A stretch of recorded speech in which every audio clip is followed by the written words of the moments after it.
रहमान रहीम।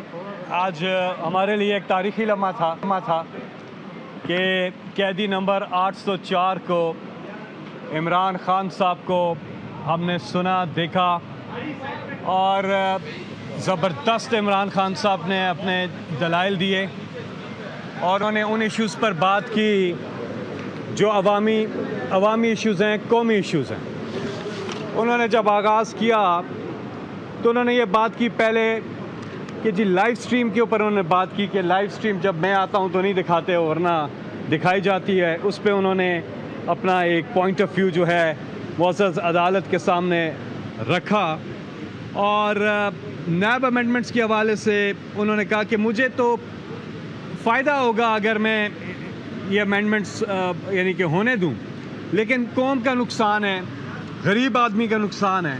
और उन्होंने एक बात और भी की कि देखना ये होगा कि कौन अदारे को चला रहा है, सरबराह कौन है और उसका क्या किरदार है। अपने दौर की भी उन्होंने बात की।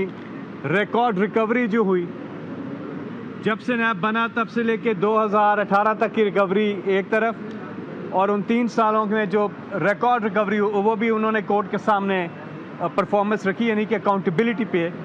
और इसके अलावा बाकी हवालों से भी बात की कि जो तरीक़ाकार है वो ये समझते हैं कि सुप्रीम कोर्ट ऑफ पाकिस्तान को जो नैब का चीफ़ है वो अपॉइंट करना चाहिए। और बाकी इमरान ख़ान साहब ने पार्लियामेंट्री डेमोक्रेसी जो कि यहाँ पे जो है इंग्लैंड की है, अब वहाँ पर उन्होंने बताया कि 3 चीज़ें हैं, मोरालिटी है, moral authority, rule of law और अकाउंटेबिलिटी। तो किसी भी दुनिया में जो सबसे बड़ा जो नुकसान मनी लॉन्ड्रिंग के ऊपर उनका ज़्यादा फोकस था कि जो हमारी तरह के मुल्क होते हैं दुनिया में, वहाँ पे सबसे बड़ा जो नुकसान चीज़ करती है करप्शन, और उसके ऊपर मनी लॉन्ड्रिंग, यानी कि जो पैसा इलीगल चैनल्स के ज़रिए बैरून मुल्क भेजा जाता है और वहाँ पे अरबों रुपए की प्रॉपर्टीज़ बनाई जाती हैं। सबसे ज़्यादा जो नुकसान हो रहा है पाकिस्तान को वो ये मनी लॉन्ड्रिंग है। इस हवाले से उन्होंने मुअज़्ज़ज़ अदालत के सामने बात की। और बाकी तफसीलात आपको रिपोर्टर्स ने भी दी होंगी जो कमरा अदालत में मौजूद थे।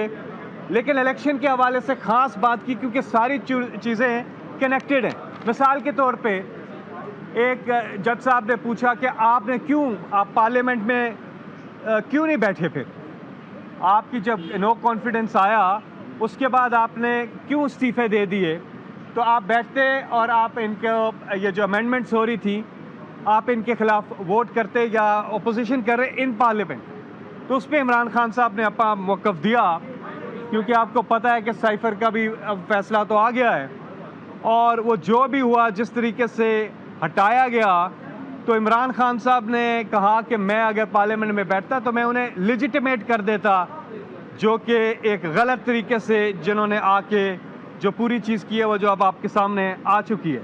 उन्होंने कहा अदालत से कि सुप्रीम कोर्ट ऑफ पाकिस्तान पर पूरी कौम की नज़रें हैं और जो कुछ पाकिस्तान में जुल्म बर्बरियत और एक फाशिज़म हो रही है उस हवाले से उन्होंने कहा कि तमाम नज़रें सुप्रीम कोर्ट ऑफ पाकिस्तान पर हैं।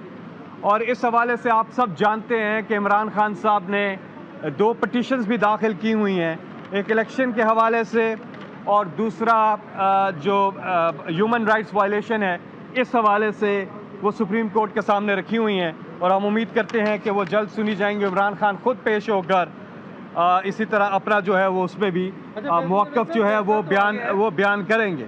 यहाँ पे बात हुई बातचीत की और पार्लियामेंट से, और उन्होंने वहाँ पर हम 2 पार्लियामेंटेरियंस मौजूद थे तो उन्होंने बुलाया फ़ारूक नाइक साहब को और मुझे, तो उन्होंने ये बात की। लेकिन बात यह है कि यहाँ पे ट्रूली इलेक्टेड रिप्रेजेंटेटिव्स जो हैं उनसे बात होनी चाहिए। ट्रूली इलेक्टेड का मतलब जो फॉर्म 45 की पार्लियामेंट जिसको अवाम ने, कौम ने जिसको वोट दिया है, असल वो रिप्रेजेंटेटिव्स होते हैं, अवाम के नुमाइंदे वो होते हैं, क्योंकि अवाम उनको मुंतखब करती है। ये नहीं हो सकता कि अवाम ने इनको मुंतखब किया है और ये आ जाएं, या इनको किया और ये आ जाएं, ऐसा नहीं होता। तो ट्रूली डेमोक्रेसी इसी तरह से तो काम करती है, तो ये ठीक बात है। लेकिन जो ट्रूली इलेक्टेड रिप्रेजेंटेटिव्स हैं उनके साथ। मैं आपको यहाँ पे एक मिसाल भी देता हूँ, क्योंकि वहाँ तो बात करने का मौका उस तरह से नहीं मिला, लेकिन फैटिव की लेजिस्लेशन आपको सबको याद होगी।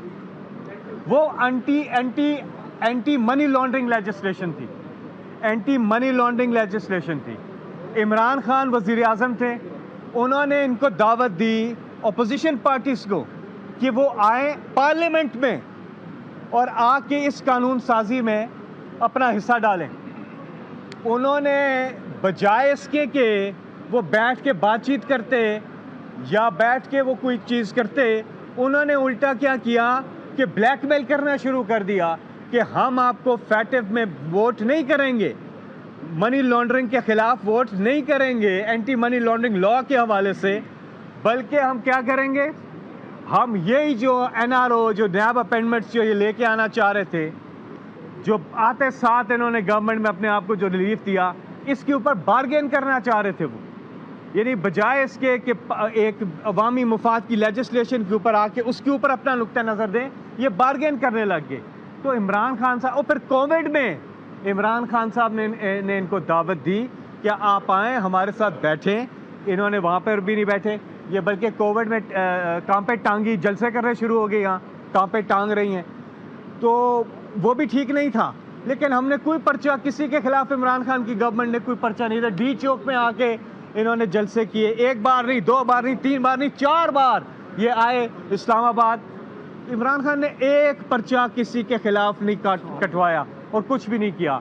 तो बातचीत के लिए बात जो है वो फॉर्म 45 जो ट्रूली इलेक्टेड रिप्रेजेंटेटिव से। जी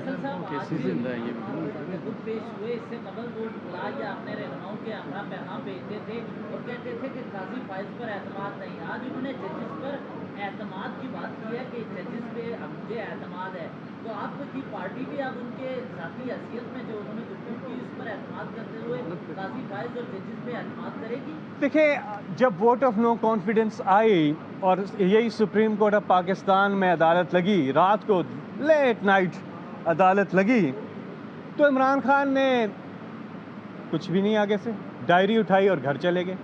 इमरान खान तो अदालतों का एहतराम करते हैं, लेकिन जस्टिस सजाद अली शाह की अदालत पे क्या हुआ था, किस तरह से हमला आवर हुए थे, तो ये तारीख आपको बताती है सारे इवेंट्स।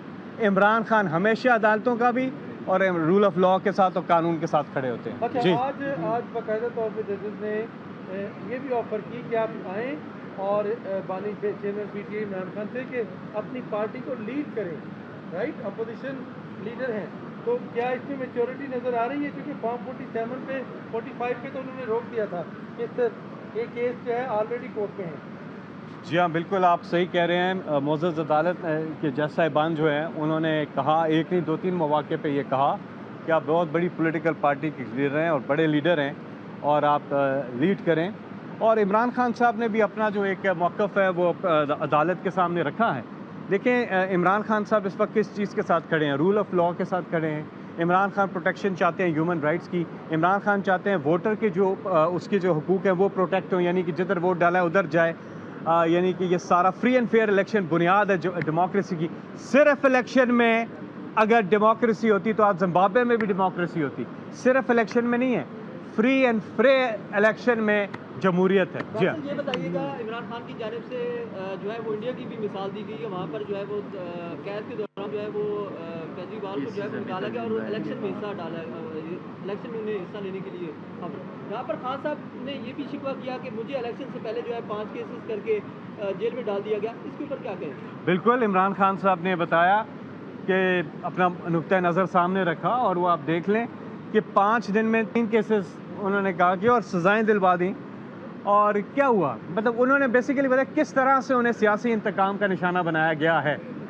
और वो अपनी जंग, कानूनी जंग लड़ रहे हैं। इमरान खान वो अपने मुल्क में मौजूद है। कोई और होता अभी जेल में, वो कब तक निकल गया था, बोर्डिंग पास लेके निकल गया था, वो बारगेन करके निकल गया था। माजी में आपके सामने है क्या कुछ होता है, हल्का सर में दर्द होता निकल जाते हैं। इमरान खान अपनी कौम के साथ हैं, डट के यहीं पे मौजूद हैं और तहरीक इंसाफ के रहनुमा फैसल जावेद खान सुप्रीम कोर्ट की कार्रवाई के बाद मीडिया से गुफ्तगू कर रहे थे। कुछ हिस्सा आपने मुलाहजा किया।